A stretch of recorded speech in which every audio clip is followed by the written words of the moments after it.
यही बुखार किधर एक नौजवान नूं हो जाए सारे घर नूं वकत पा देता है। सियाणा दुख ज्यादा महसूस होता है, ज्यादा महसूस होता है।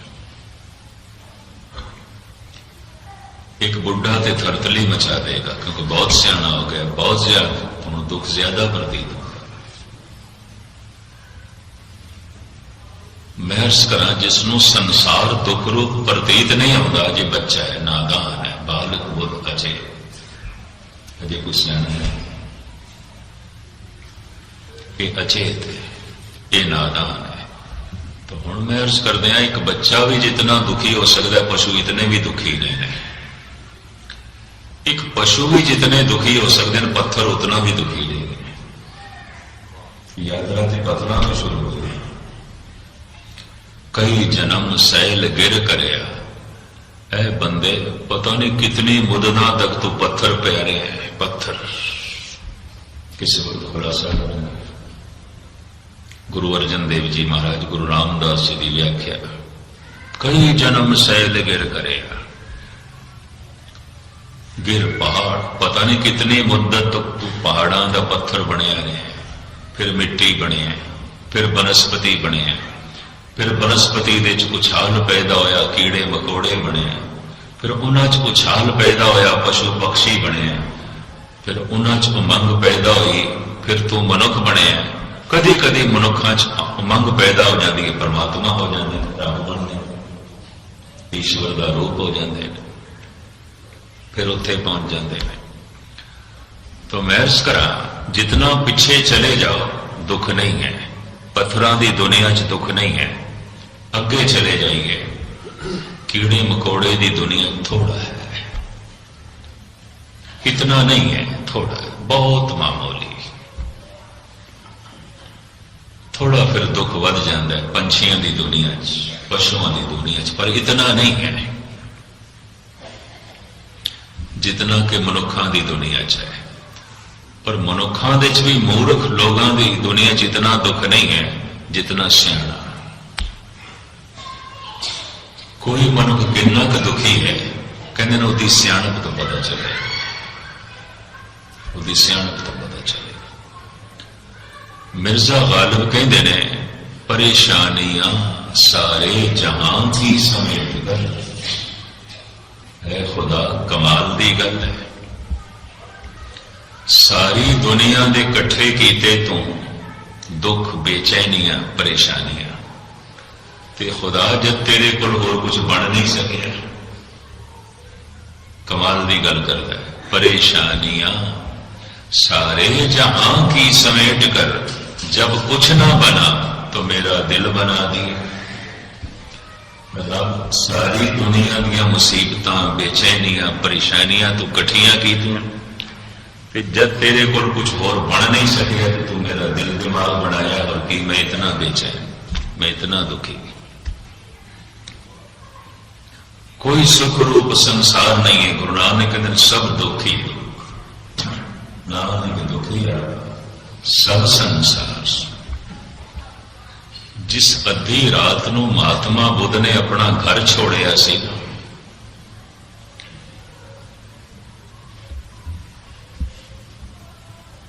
जिहड़ा कोचवान, जिहड़ा सारथी छोड़न आया सी, उहदी उम्र 60 साल सी। महात्मा बुद्ध की उम्र 22-23 साल सी।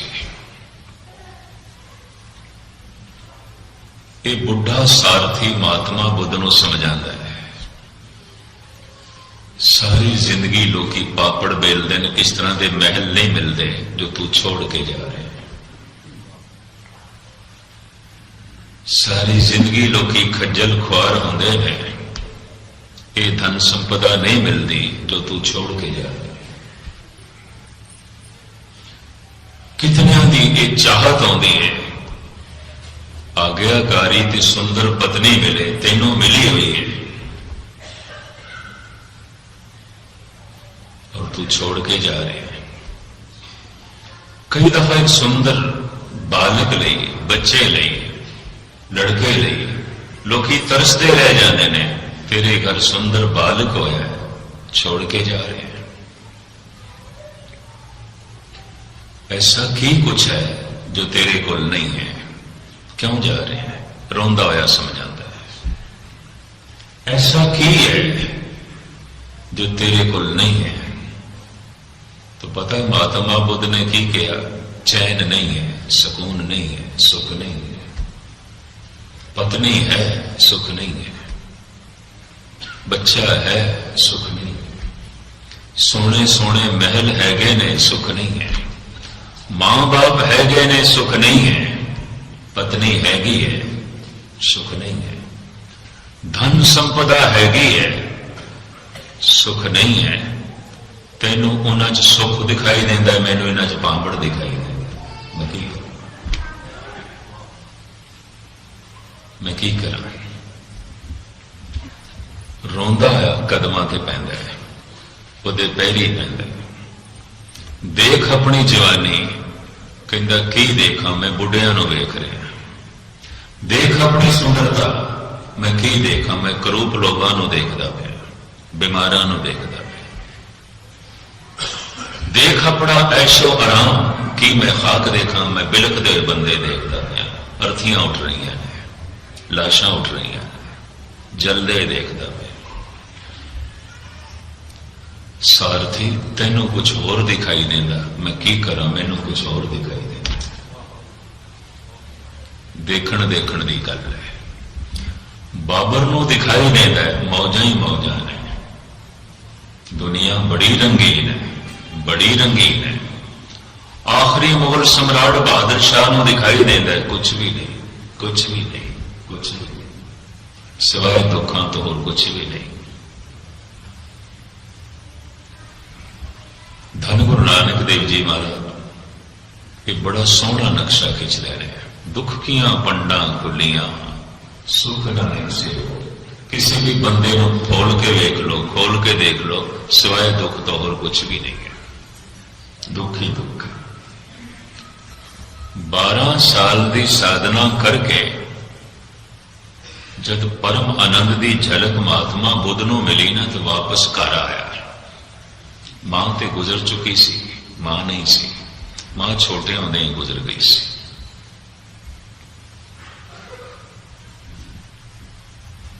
प्यो मिलिया पहले दरवाजे ते, और प्यो दा क्रोध, क्योंकि प्यो दा प्यार दिमाग दे च हुंदा है, मां दा प्यार हिरदे च हुंदा है। प्यो ने एकदम सीने नाल नहीं लाया, क्योंकि हाथ दे च खप्पर सी भिक्षा मंगण वाला। गल दे च कफनी वेख के गुरु नानक दी माता तृप्ता रो उठी सी, रो उठी सी। ए रूप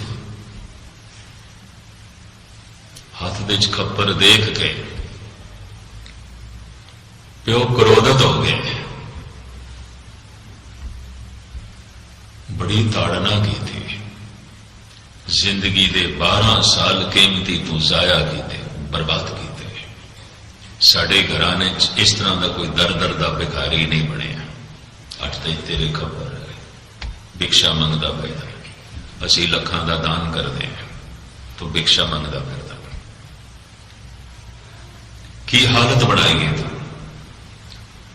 5-7 ताड़ना करदे आया, गालां भी कढ़ियां। जिवें क्रोध दे च आके पिता कालू ने 2 थप्पड़ भी मार दिते सी। वो गौतम दे प्यो नालों थोड़ा अगे बढ़ गए, 2 थप्पड़ भी मार देते तो बिल्कुल मकट्टू सब तबाह करके आ गए, बर्बाद करके आ गए। 2 थप्पड़ भी मार देते। यशोधन सिद्धार्थ दा पिता, महात्मा बुद्ध का पिता।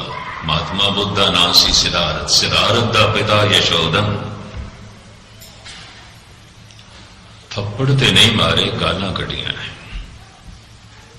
डांट रहे। की लभ्या तेनों? की मिले? हुण जेड़े अल्फाज में पढ़े ने, मैं हैरान होया। सिद्धार्थ यशोधन नूं अपने पिता नूं कहंदे, बापू मिलिया तो कुछ भी नहीं, पर हाँ जो मिलिया होया सी ना उसका पता चल गया, उसका पता चल गया। मिलिया तो कुछ भी नहीं सी, मैनू मिलिया कुछ भी नहीं है। जो मिलिया हुआ ही सी, कभी बिछड़िया ही नहीं सी, उसका पता चल गया, उसका पता चल गया। किसका पता चले? मैं तो देखता पाया भिखारी है तू, भिखारी है तू, भिक्षु है तू, मंग मंग के अपनी उपजीविका चलाता पाया। बापू तानी वेखदा पे मेरा, कदी थोड़ी जी अंदर झात मार ते दुनिया की सारी बादशाहत मेरे कदमां च तैनूं दिखाई देगी। जिसनों बख्शे सिफत सलाह नानक बादशाही, बादशाह। 12 साल की बिछड़ी हुई यशोधरा ने भी गुस्सा जाहिर किया पत्नी ने। 12 साल का वबार जद कट चुकी तो सिद्धार्थ कहते ने ये तू गुस्सा उसकी झोली च पाया है जिहड़ा 12 साल पहले गया सी। वो जिहड़ा 12 साल पहले गया सी शायद एक तेरा गुस्सा झोली च पा लेंदा। वेख ते सही ये वही आया है जो 12 साल पहले गया सी। जरा पहचानने की कोशिश ते कर, जरा समझने की कोशिश ते कर। इतने ही 2 बोल आखण की देर सी, यशोधरा भी चुक गई, भिक्षु भी बन गई सी।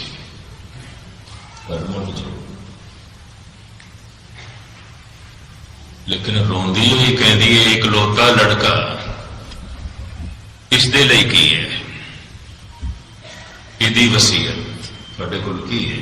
आखिर पिता की वसीयत आउंदी है पुत्र लई, इस बच्चे लिए की है, इहदी वसीयत की है। तो पता है महात्मा बुद्ध की कहते हैं, यशोधरा हर एक की वसीयत होई पई है। परमात्मा सबदी दौलत है, सबदी दौलत है।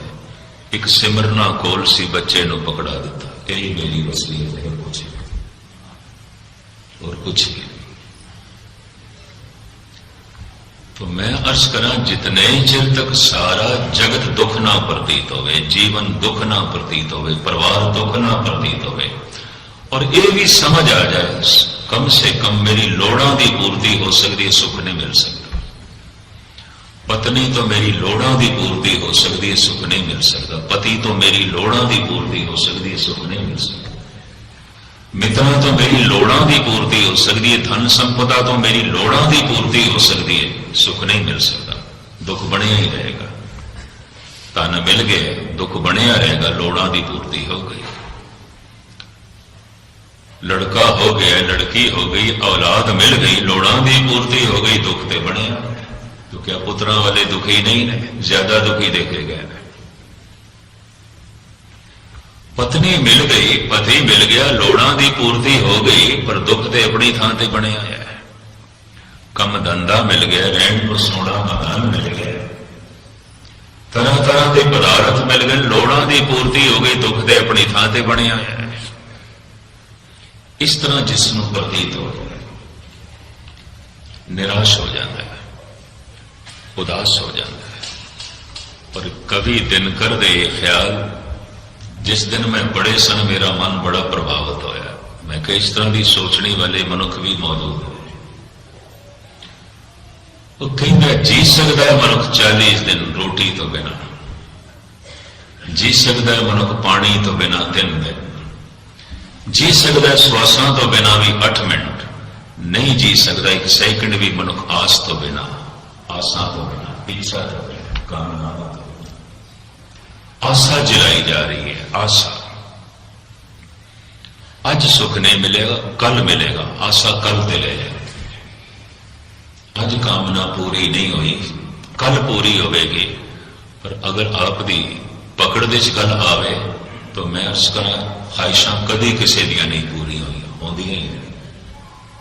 ये ख्वाहिशां का सुभाव ही नहीं है कि पूरियां हो, ये ख्वाहिशां की फितरत ही नहीं है कि पूरियां होन। क्यों? एक पूरी आउंदी है 10 नूं जन्म दे जाती है। कित्थे पूरी होईयां? फिर पहले नालों भी वध गई, पहले नालों भी बहुत वध गई, अथाह वध गई। तो संक्षेप विच अर्ज करा, आसा कल ते लै जाती है। इस वास्ते सारे धर्म कहते ने आसा का त्याग। होए निराश जमाओ करके महाराज कहते हैं, एहो मन ईटी हाथ करो उन नेत्रों नींद न आवे, रसना नाम जपो तब मथिए इन बिद अमृत पाओ। पर इस सब कुछ किस तरह करो? बांडा धोए बैस दूप दे तो दूधे को जाओ, दूध कर्म पुन सुरत समायन होए निराश जमा। सारे कर्म करें पर आशा कुछ भी नहीं, निराश निराश। कर्म करें, कर्म नाल आस ना जोड़े, कर्म करत होवे ने कर्म, वाहिगुरु वाहिगुरु जपी आस ना जोड़ी मैनू सुख मिले, ना जोड़ी। गुरुद्वारे जरूर आवी चाहत करके, उमंग करके, प्यार करके, आशा ना जोड़ी।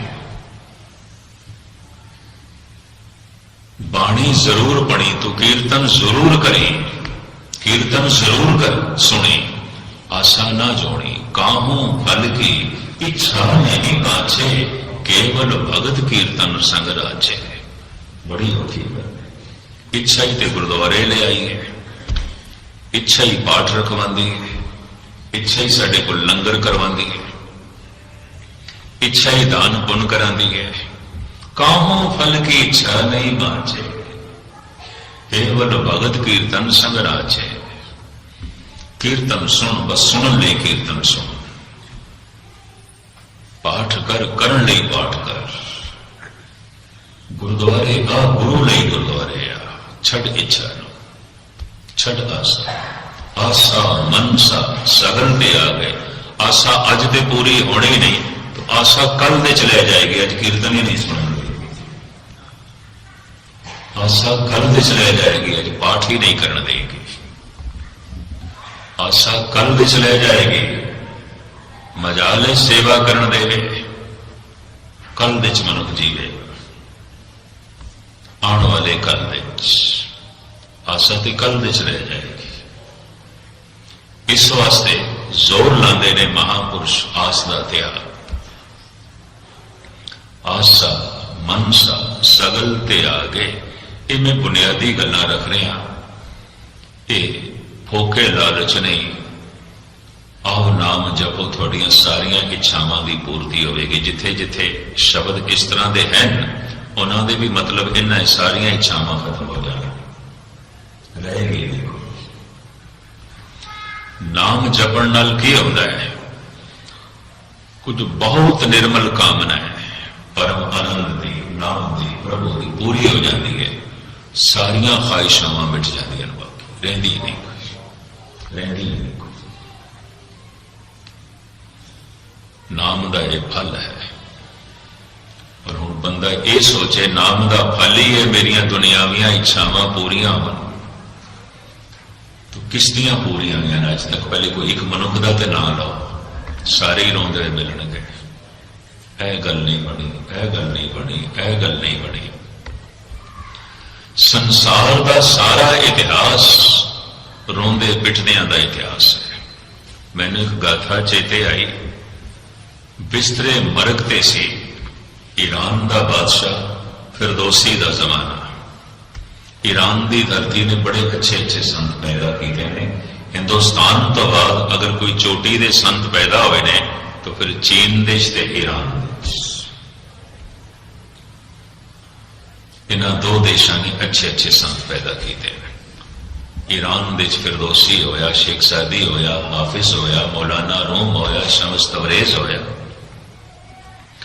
उमर खयाम होया। उमर खयाम नूं ते बदनाम कर दिता लोगों ने। पता क्यों? जब कोई उस को पूछे रब की है तो कहता सी नशा, शराब। मैं थोड़े सामने रखांगा किसी वक्त, रब की है नशा, शराब। यही गुरु गोबिंद सिंह जी ने कहा है, यही गुरु नानक ने कहा है, यही नानक और मैं इस संबंध एक किताब भी लिख रहा, साखी। साखी कहते हैं शराब पिलाने वाले। इस संबंधी शायद, क्योंकि हजारां टेपा ने, पर जिथे तक मेरा अंदाजा होगी, किस वक्त नाम खुमारी नानका जन्म साखी की पंक्ति पढ़ के मेरे अंदर यह ख्याल पैदा हो गया। उमर ख़याम बदनाम हो गया सारी दुनिया च, उन्होंने शराबी करके कहा गया। शराब खाने के बाहर उमर ख़याम की तस्वीर ला दी, शराबी शराबी। और हुण कौन दसे, नशा उस को जरूर सी पर शराब नहीं पींदा सी, शायद शराब देखी भी नहीं सी, शराब कभी मुंह नूं नहीं लाई सी, पर नशा जरूर सी। तुसीं आखोगे शराब पींदा नहीं सी ते फिर नशा। हाँ, वो नाम खुमारी नानका चढ़ी रहे दिन रात। इसे नूं एक आलम कहता है, जहां बिन पिए सरूर मुयस्सर था, वो महकदे भी मेरी निगाह से गुजरे हैं। जहां बिन पिए, कोई शराब नहीं सी, कोई प्याले नहीं सन, कोई सुराइयां नहीं सन, पर सरूर से, नशा से। जहां बिन पिए सरूर मुयस्सर था, वो महकदे भी मेरी निगाह से गुजरे हैं। कहते मैं वो शराब खाने भी देखे ने जिथे शराब नहीं सी, कोई पी भी नहीं रहा सी, कोई प्याले भी नहीं सन, कोई सुराइयां भी नहीं सन, पर बड़े नशे डुबे हुए लोग देख सतसंग नूं कह रहे हैं। मैं खाना सतसंग नूं कह रहे हैं, शराब खाना सतसंग नूं कह रहे हैं। जब भी किसी की सुरत जुड़ जाती, एक नशा ही है, एक सरूर है। जहां बिन पिए सरूर मुयस्सर था, वो महकदे भी मेरी निगाह से गुजरे हैं। तो उमर ख़याम बेचारा एक फकीर बदनाम हो गया। ये को जब भी पूछो, अल्लाह की है नशा, खुदा की है शराब। कितों आ रहे हैं? शराब खाने चो आ रहे हैं। जो मस्जिद चो आ रहे हैं ना नमाज पढ़ के, कितों आ रहे हैं? शराब खाने तो आ रहे हैं। इस तरह गुमसुम क्यों बैठे हैं? पीती है, नशा है। हर वक्त इस तरह की गल्लां करन नाल उमर ख़याम सारी दुनिया समझिया नहीं गया। फकीर भी उत्थे ही पैदा होया। बिस्तरे मर्ग ते पए हुए ईरान के बादशाह ने फिरदौसी नूं कहा, और फिरदौसी का हवाला गुरु गोबिंद सिंह जी ने दिता है। औरंगजेब ने जिहड़ा जफरनामा लिखा है ना गुरु गोबिंद सिंह जी महाराज ने, सिरी मुखवाक पातशाही 10वीं जफरनामा, चे खुश गुफ्त फिरदौसी खुशदर जमा तेजूदी बवतकार आखिर मना। ऐ औरंगजेब, चलो तू मेरी गल नहीं सुननी सी ते ना सुन, पर कम से कम फिरदौसी दी सुन लेना। कितना सोना उसने लिखा है कि जल्दबाजी करना शैताना दा काम है। तू जल्दी जल्दी च अपने प्यो नूं कैद कीता, तू जल्दी जल्दी च अपने भरावां दा कतल कीता, तू जल्दी जल्दी च जल्दबाजी च अपनी बड़ी बहन नूं जेल दे च मारिया। तू बहुत जल्दबाजी दे फकीरां नूं शहीद कीता, मेरे बच्चियां नूं शहीद कीता, मेरे पिता नूं शहीद कीता। सारा काम जल्दबाजी च कीता, और जल्दबाज शैतान होता है। जल्दबाजी च निगाह गहरी नहीं जाती। महाराज कहन चलो मेरी गल का तेरे ते असर नहीं सी ते ना सी, कम से कम फिरदौसी दी सुन लेंदा। तेरा दीनी गिरा मुसलमान, तो उस फकीर की गल सुन लेंदा।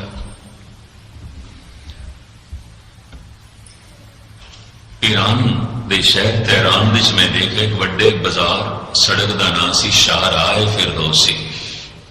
शाहराए फिरदौसी, फिरदौसी के नाम फकीरां के नाम से मैं उथे सड़कां देखियां, खयाबान है उमर ख़याम फकीरां के नाम से।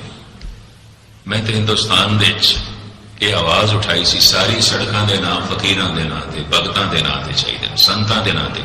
ये राजनीतिक ये चोर डकैत इन्हां दे नाम से, इन्हां दे नाम से सड़कों का नाम, इन्हां दे नाम से एयरपोर्ट का नाम, इन्हां दे नाम से मालियां का नाम, चोरां के नाम से। फकीरां दे नां ते चाहिदा है, संतां दे नां ते चाहिदा है, महापुरुषां दे नां ते चाहिदा है।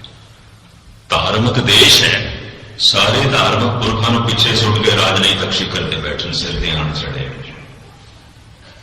खैर इतने भी विचकार गल आ गई।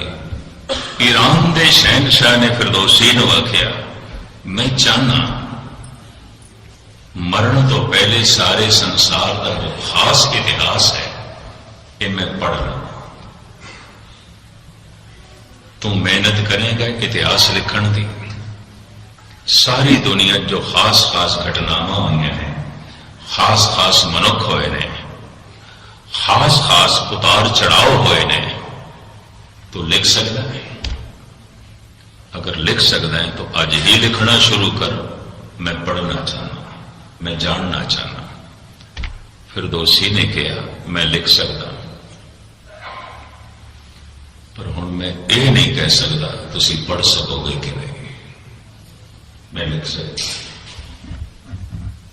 नहीं, मैं पढ़ांगा, लिखो। कहते 10 पोथियां दे 1 साल मेहनत करके उन्हें इतिहास लिखिया। 10 पोथियां ते 10 पोथियां चुक के एक दिन भरे दरबार दे बादशाह दे अगों रखियां। बादशाह सलामत, तुसी कहा सी ना संसार का इतिहास लिखो, दुनिया का। मैं लिखे जो जो खास घटनावां हुई, जो जो खास मनुख होए ने, जिहड़े जिहड़े दुनिया च उतार चढ़ाव होए ने, ते जितनियां दी मैनूं जानकारी ते समझ सी, मैं लिखे है। पढ़ो। खिज गया बादशाह, कहते हैं इन्ने ग्रंथ, इन्नियां पोथियां, इतना मेरे को वक्त किथे। ये छोटा करके ये तो तू इतना अंबार चुक लिया है, इतना अंबार कौन पढ़े, इतना मेरे को वक्त नहीं है। फिरदौसी कहते जहां बना मैं कहा सी ना, मैं लिख सकता, मैं लिख सकता, पर मैनू उम्मीद नहीं तुसी पढ़ सकोगे कि नहीं। छोटा करके लिया, मैं पढ़ांगा। कहते बेचारे ने 6 महीने मेहनत की थी, 4 पोथियां च लिख के लिया, 6 विचों पढ़ दी। महलों च बैठा सी, फिरदौसी पहुंचा, शाही फकीर सी, ठीक है सत्कार किया, बिठाया, 4 पोथियां अगे रखियां। बादशाह कहते नहीं फकीर ये भी ज्यादा है, बहुत ज्यादा, इतना मेरे को वक्त किथे, इतनी सिर खपाई करा, ये तो बहुत ज्यादा है, बहुत ज्यादा है। तू होर छोटा कर, होर छोटा कर, ताकि थोड़ा जिहा समझ में सारी दुनिया नूं जान जा। कहते ने एक ग्रंथ का रूप बनाया उसने, एक किताब का, एक पोथी का, पर फिर भी उसके 6 महीने लग गए। 4 नूं एक करने के 6 महीने लगे। और फिरदौसी खुद लिखता है, मैं 4 नूं जब एक किया है, स्याही नाल नहीं लिखिया, अपने खून नाल लिखे। जब मैं 10 नूं 4 दे कीता तो मैं स्याही नाल नहीं लिखिया, मैं अपने हंजुआं नाल लिखे। विचों मैनूं रो रो के कई नुकते कढ़ने पे, रो रो के। हुण 4 नूं मैं एक कीता, अपने खून नाल कीता। बहुत जान लड़ानी पई, बड़ी सिर खपाई करनी पई, बड़ा अफसोस ते रंज होया, दुख होया कि दुनिया के संपन्न धनाढ़ बंदे कितने मूर्ख होंदे ने, कितने मूर्ख होंदे ने। मायाधारी अन्ना बोला, बंदा जिहड़ा बहुत मसरूफ होएगा ना, उहदे कोल धन हो सकता, अकल नहीं होगी। ये भी मैं अर्ज करते नहीं होती। 99% धनवाना दे कोल अकल नहीं होती। गोबर गणेश होंदे ने, बिल्कुल उन्होंने बच्चे भी कई दफा गोबर गणेश देखे गए हैं। कुछ भी नहीं, जिंदगी जितने चिर तक चुनौती ना हो, संघर्ष ना हो, प्रतिभा पैदा ही नहीं होती, जमाल पैदा होगी। ये भी मैं करते हैं। कहता खून नाल लिखे, एक ग्रंथ लैके अज पेश होया सभा दे दरबार दे दरबारी